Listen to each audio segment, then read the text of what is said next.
3 jours après la bataille autour de la tour d'ivoire, Bastien marchait à travers une lande désolante, sans savoir où il allait. Vers midi, il tomba sur une haute levée de terre qu'il monta péniblement.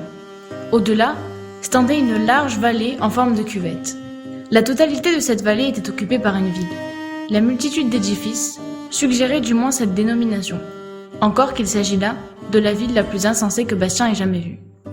Tous les bâtiments semblaient avoir été jetés pêle-mêle, sans ordre ni plan, comme si on avait tout simplement vidé là un gigantesque sac.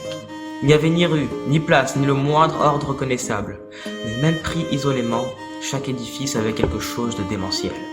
La porte d'entrée sur le toit, des escaliers à des endroits où on ne pouvait pas accéder, des balcons perpendiculaires aux murs, des fenêtres à la place des portes et des planchers à la place des murs. Bastien vit alors les habitants. C'étaient des hommes, des femmes et des enfants.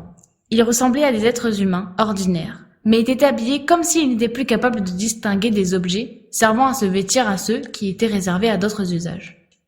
Ils portaient sur la tête des abat-jours, des petits seaux à sable, des soupières ou des cartons, et sur le corps, des nappes, des tapis, des grands morceaux de papier ou même des tonneaux. Plus Bastien s'enfonçait dans la ville, plus la foule devenait dense. Pourtant, aucun de ses passants ne semblait savoir où juste il voulait aller. Bastien s'adressa à l'un d'eux. « Comment s'appelle cette ville ?» Ça ne sert à rien de les interroger. Ils ne peuvent plus rien dire. « Qui es-tu » ? Mon nom est Argax. Je suis, disons, le gardien de la ville. « Et comment s'appelle-t-elle » ? Elle n'a pas précisément de nom, mais on pourrait l'appeler la ville des anciens empereurs. La ville des anciens empereurs ? Oui, tous ceux que tu vois ici ont été en leur temps empereurs du pays fantastique.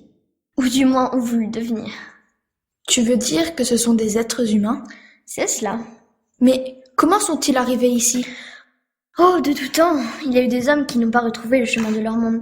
Au début, ils ne voulaient pas et maintenant, ils ne le peuvent plus. Pourquoi ? Il faudrait qu'ils le désirent, mais ils ne désirent plus rien. Ils ont appliqué leur dernier désir à quelque chose d'autre. Leur dernier désir ? On ne peut pas continuer à désirer aussi longtemps qu'on ne le veut ? Mais non, tu ne peux avoir des désirs qu'aussi longtemps que tu te souviens de ton monde. Ceux d'ici ont dépensé tous leurs souvenirs, et qui n'a pas de passé n'a pas non plus d'avenir. C'est d'ailleurs pour ça qu'ils ne vieillissent pas.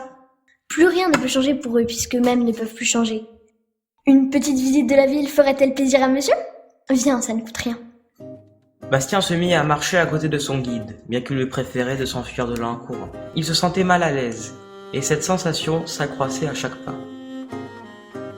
En observant les gens, il se rendit compte qu'ils ne parlaient pas non plus entre eux. Ils ne se souciaient pas du tout les uns des autres et donnaient même l'impression de ne pas se voir. Ils croisèrent un vieil homme qui venait de creuser une fosse. Il avait posé dedans une bougie allumée et comblait maintenant le trou avec des pelletées de terre. Une petite fille faisait les plus grands efforts pour pousser un landau de poupée qui avait des roues carrées. Une femme, assise au milieu du chemin, s'efforçait de piquer des petits pois dans une assiette avec une aiguille à repriser. À un moment donné, il vit un groupe de gens, hommes et femmes, jeunes et vieux, plus bizarrement vêtus les uns que les autres, et qui ne se parlaient pas. Chacun était plongé en lui-même. Sur le sol était éparpillée une grande quantité de gros dés, et les 6 faces de chaque dé portaient des lettres. Ces gens étaient occupés à mélanger sans cesse ces dés, puis de les regarder fixement. « Regarde-moi ça, n'est-ce pas drôle ?» Que font-ils là ? Qu'est-ce que c'est que ce jeu ? C'est le jeu des probabilités. Bravo les enfants, surtout ne vous découragez pas. Ils ne peuvent plus rien raconter, ils ont perdu la parole. C'est pour ça que j'ai imaginé pour eux ce jeu. Il est très facile. Tu conviendras que toutes les histoires du monde se limitent finalement à 26 lettres. Les lettres sont toujours les mêmes, seule leur combinaison change. À partir des lettres, on forme des mots, des phrases, à partir des phrases, des chapitres, à partir des chapitres, des histoires. Alors regarde, qu'est-ce que tu lis ? Iglocopoclico. Oui, c'est comme ça la plupart du temps. Mais quand on y joue longtemps, disons pendant 1 an, il arrive parfois qu'un mot surgisse par hasard. Et si l'on continue à jouer pendant 100 ans, 1000 ans, 100 000 ans, on doit bien voir surgir par hasard un poème. Et si l'on joue éternellement, tous les poèmes, toutes les histoires possibles doivent nécessairement surgir. De même que cette histoire dans laquelle nous sommes précisément en train de converser ensemble. C'est logique, non ? C'est effroyable. Oh, ça dépend du point de vue. Ces gens-là, en tout cas, sont fervents de la chose. Argax, tu sais qui je suis, n'est-ce pas ? Comment l'ignorer? Qui ne connaît pas ton nom au pays fantastique? Dis-moi une chose. Si j'étais devenu empereur, est-ce que je serais déjà ici moi aussi? Aujourd'hui ou demain? Alors, Atreyu m'a sauvé? Je ne sais pas. Et s'il avait réussi à me prendre Aurine, que se serait-il passé?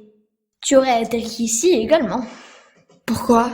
Parce que tu as besoin d'Aurine pour trouver le chemin du retour. Mais pour parler franchement, je ne crois pas que tu puisses encore y arriver. Que dois-je faire alors? Trouver un désir qui te ramène dans ton univers. Et peux-tu me dire à combien de désirs j'ai encore droit? Pas beaucoup.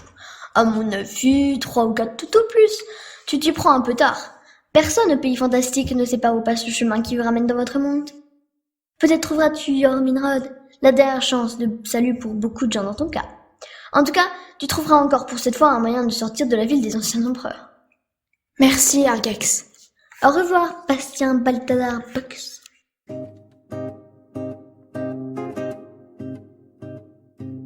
Bastien resta un moment immobile. Ce qu'il venait de vivre le troublait tellement qu'il ne parvenait à prendre aucune décision. Une chose était claire, il fallait qu'il sorte du véritable asile d'aliénés qu'était cette ville. Et il voulait ne plus jamais y remettre les pieds. Il se mit en route, à travers le labyrinthe d'édifices, et il s'avéra bientôt qu'il était plus facile d'y entrer que d'en sortir. La nuit tombait déjà quand il regagna enfin la levée de la terre.